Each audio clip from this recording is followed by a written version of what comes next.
So what's going on, guys? We're about to get Primal up in here. We're about to get Primal up in here. With the Primal concrete sledge. Please hit that subscribe button, hit that like button. Stay tuned. Concrete. Primal, concrete. SpongeBob.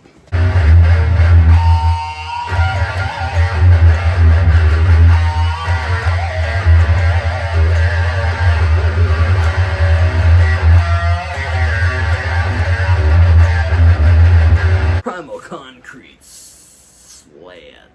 Sledge.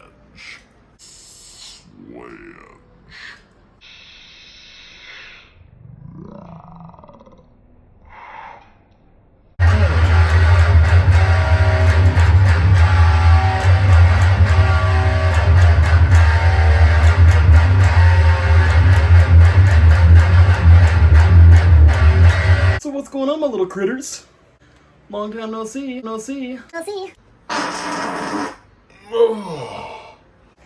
what's going on, gang? Long time no guitar review. Haven't been able to really post anything about any of my guitars much here lately. Yeah.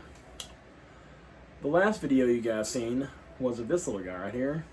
I've had so many requests to see a review of the Primal concrete sledge. So I'm going to take you all through a little bit of a story. I'm going to go back in memory lane. I'm going to try not to get emotional about it. I did a video in my old YouTube about the Primal concrete sledge. I don't feel like it really covered it as well as it could have. I feel like I could have, gotten a little bit more specific and detailed on the whole matter of what the sledge is, where it came from, how the thing came to be. It's really crazy, the story behind the sledge itself. Honestly,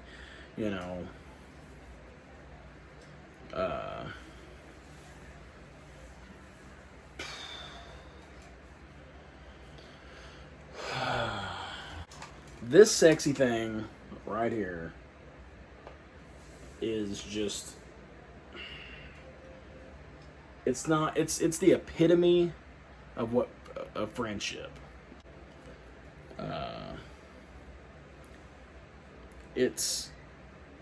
To me it is. First off, I want to give you guys the background, the story of the guitar, kind of like where it was conjured from. Got very lucky with this guitar because it's not, and it's not a USA. I don't think they were USA made guitars. These models, there was only 333 ever made. So, but with that being said, that's cool in itself. I wish I had the 333rd one, but I'm just lucky to have one, to be honest. And it's probably one of my most prized guitars, one of my most prized possessions. I would never, ever, like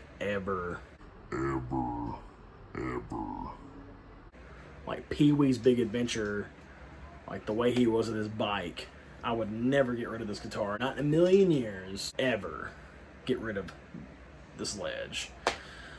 Just for the simple fact, not only that it's a hard guitar to get your hands on, but also the sentimental value that there is behind this guitar. It's a really emotional story, how this guitar came to be. It's kind of hard to get started with where we need to be at. I know what we need to start off on. That way we don't get too emotional. There we go. So,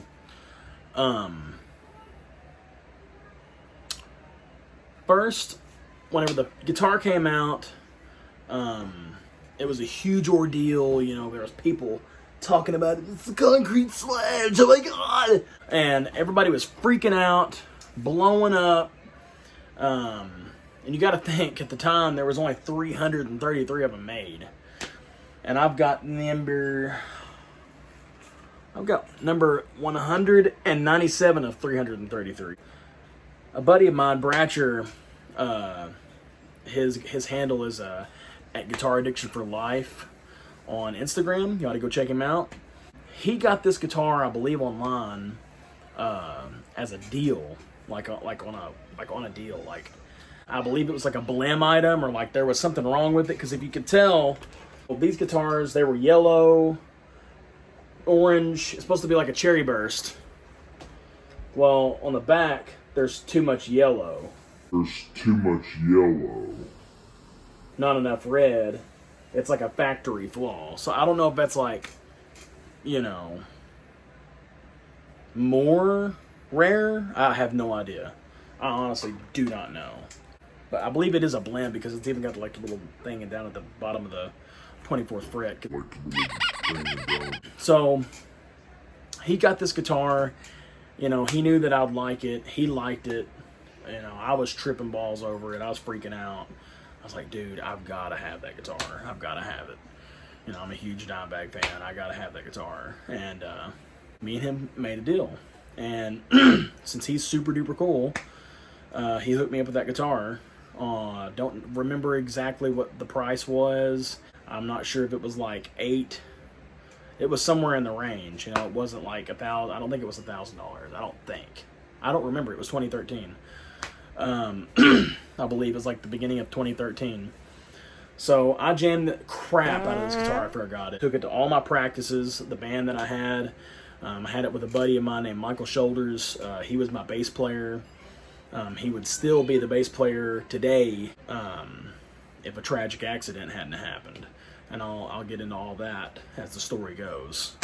Me and my wife, we got together 2014 towards the end of summer, and you know, lovebirds were in the air, and everything was going good, and everything was perfect, everything was great, and we moved in together. Well, bills got high, bills piled up, things got expensive. I feel like might have been around Christmas, more than likely. I mean, that makes sense. Ho, ho, ho, let's take your stuff. Ho, ho, ho, let's take your stuff. All of the freaking, you know, bills piled up on top of Christmas, on top of wanting to have a good first Christmas together, and we moved in together. It's the first time first time I'd ever moved out of my parents' house. I sold that guitar like an idiot, like a fool, to Guitar Center. And I know everybody, I'm so glad there's a comment section, and I'm so glad that I don't have to hear what everybody else has to say verbally. I guess you could leave me like a voice message talking about how stupid I am. But I needed the money, and to me, our relationship was more important than the music gear, and I wasn't really getting anywhere with the music stuff at the time. I was like, you know, I'm gonna let it go. And my buddy stepped in, and he was like, no way, Jose. He was like, dude, I can't do that. I can't let you do that. So Mikey Shoulders, this dude, I mean, me and him went way back into school. We went back as far as middle school. He wanted to play bass for my band and stuff, and then later on we got together. We skipped several years, and then we started hanging out at the end of high school. Started hanging out heavy and, you know, partying and stuff, and had a good time, and I'm glad we did. We got the band together and stuff, and he started jamming on bass, and I mean, he was phenomenal. He was a phenomenal bass player, and we were actually working on that before the tragedy happened. Time went on after I sold the stuff, and got a call, and he was like, dude, I got something I gotta tell you about. I've got something for you. I've got something that I gotta show you. And we gotta start jamming again together, though. And I'm like, all right, man, yeah, totally, like, for sure. Let's jam together. I miss that time. And the dude went like almost directly. They hadn't even put it out yet. So, you know, usually you can't get stuff until they put it out. But he had told them this story, this huge story, which, I mean, it's a pretty crazy guitar. I mean, it's 333 guitars made, and the ticket of authenticity is crazier almost than the guitar is. So I'll get to that in a minute too. So my dude went and bought this guitar back for me with his own money that he didn't really have a lot of at the time. Went and bought me that guitar back like a bro, like a true brother. Like, oh, it's just, it's insane. I mean, he did something a lot of people couldn't or wouldn't do. He went and got the guitar back, and we were supposed to hang out and start jamming more often and stuff. And then I had a kid. My mom passed away. Like I said, it's a huge, this is a really emotional story. So if you don't want to leave here, it's pretty touchy.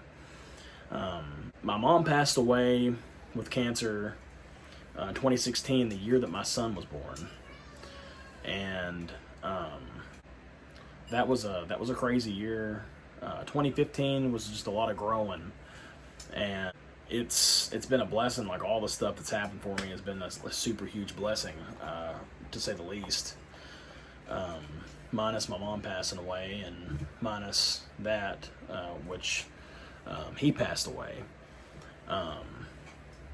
Me and him had got together around 2018, and we got touch base again finally, after a couple of years. After, a couple of years seems like forever, whenever you went from hanging out with somebody all the time to literally not hanging out with them at all. Work happened for him, work happened for me, family happened for me, and it was good stuff, and I wouldn't trade any of it for nothing. But me and him started hanging out together again and was talking about getting a band together. And he came over to my house, and we had sat and chit-chatted and stuff, and he's like, I still got that guitar, man. And I was like, oh, you do? I was like, oh my God, dude, like, holy crap. He's like, yeah, I'm not getting rid of that thing. And he had jammed it so much. And I mean, I'm going to show it off a little bit. I've left it. The only thing I've done was added a couple of stickers here and there. He played the crap out of this guitar while he had it, and I love that. I love that he did that. And I have changed one string on this guitar. I'm not even joking. I have changed one string. The guitar techs didn't even get to get a hold of it at Guitar Center. I've left the strings on it that were on it whenever I got it back. I received this guitar back after his passing. He passed away in a car accident. Me and him and Michael Kuhn was going to get together and jam, and he was a really good drummer, and Michael Kuhn was. It was pretty solid. We just never all could find the time to get together. And I jammed this guitar most of the time that I was, playing together with those guys. We had a huge get-together with him and his family and friends. All the friends got together out at the bluffs that me and him used to hang out. We all used to hang out there at the bluffs and camp and stuff. And they brought, I had no idea. They said that he was, determined to give it to me, and ended up they brought it out to the bluffs, and it was just intense. And he would be super, super proud of of me showing this guitar off, I'm sure. I know he's smiling down on me right now, just, like, dude, yeah, like, show it off, shred it, enjoy it. That's the emotional attachment to this guitar. That's the story behind this guitar. I can't believe these strings have been on here. You can't see it probably as well in the picture, but like, these last 3 strings are just black. Even though the strings are garbage, it still sounds like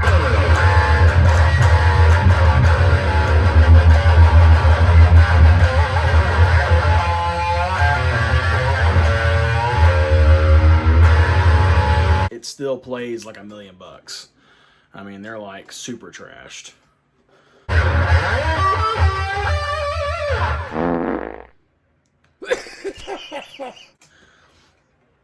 Whenever you get up to like doing like leads and stuff,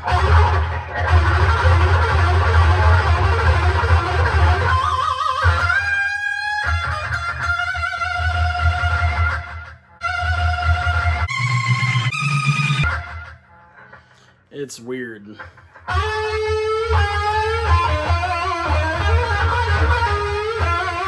There's like no sustain. There's no ongoing.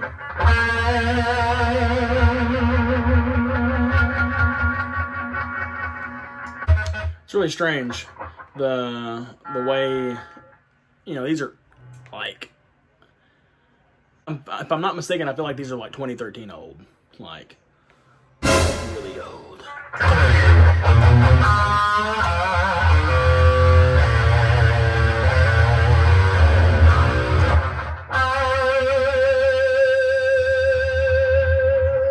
And they're not bad. They're really not that bad.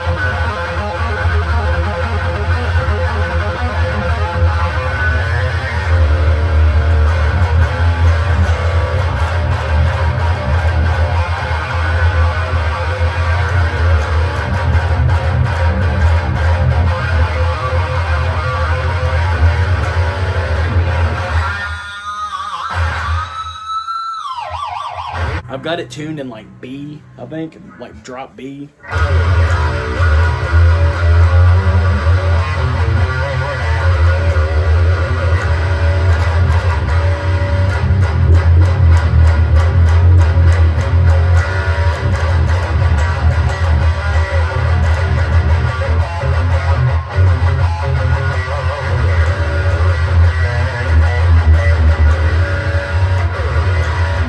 It's a little, like I said, the tone's a little bit flat. The sound that's coming out is a little bit flatter than usual, but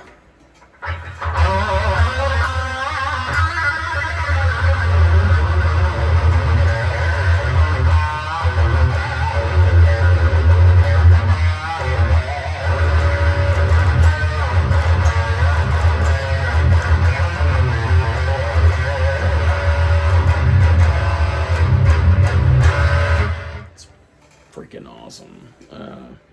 It's super solid, super heavy. It's a 24 fret, 25 and a half scale.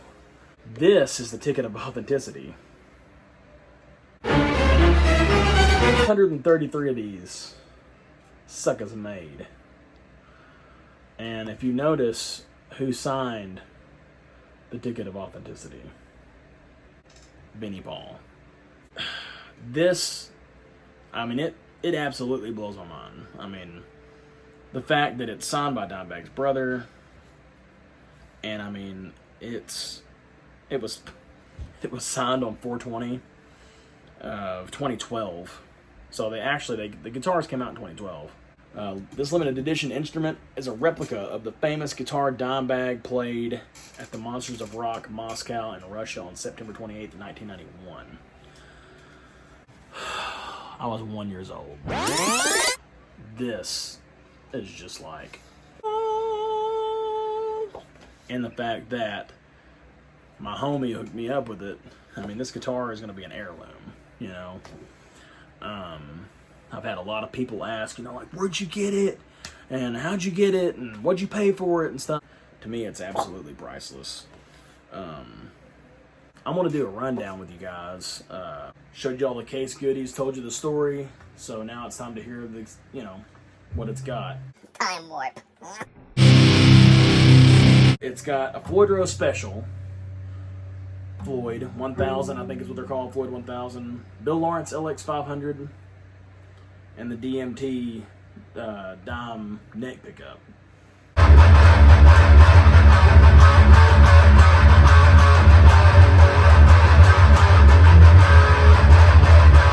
That's the neck pickup.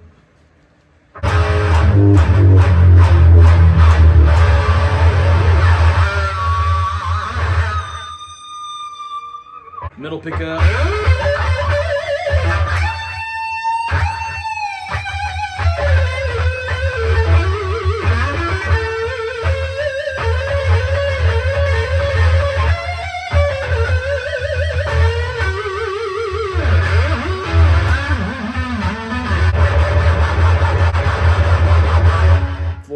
1000.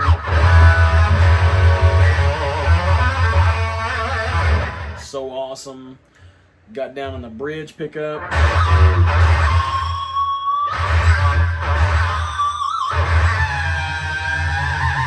Strings being crappy make for an awesome harmonic.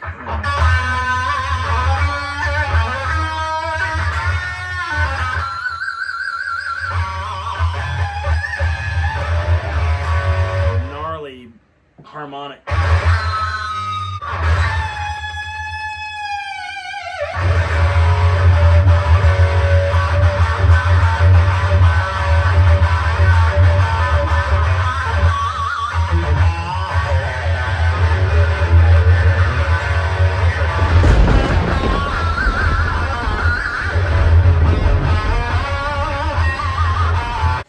It's the original setup, you know, like it's pretty awesome. You can't get much better than the actual, you know, which I think he got the idea from Alex Lifeson from Rush, which that makes sense because Rush is amazing. It's an absolute shred beast. If you got a chance to get your hands on, especially the early model like this, with the ticket of authenticity signed by Benny Ball, and you've got the money, what are you doing? What are you waiting for? You ought to buy it. So anyways, hope you guys enjoyed the video. Hope you guys loved hearing the sledge and see what it had. Hope you all enjoyed the story, the heartfelt story behind that. If you're new to the channel, stay tuned. There's going to be some more rockin' stuff, some more awesome reviews, going to show off some more guitars.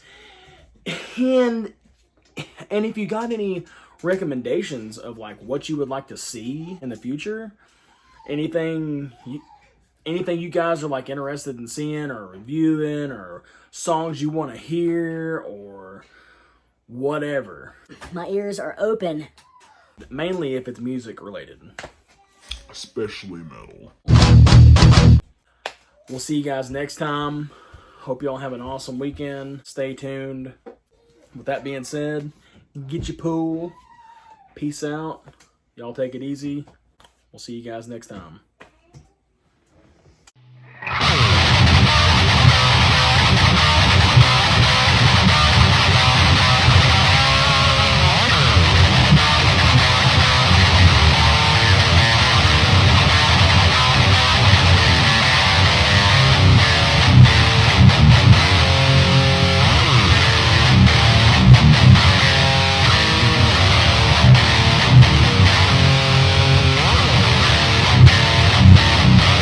Subscribe now.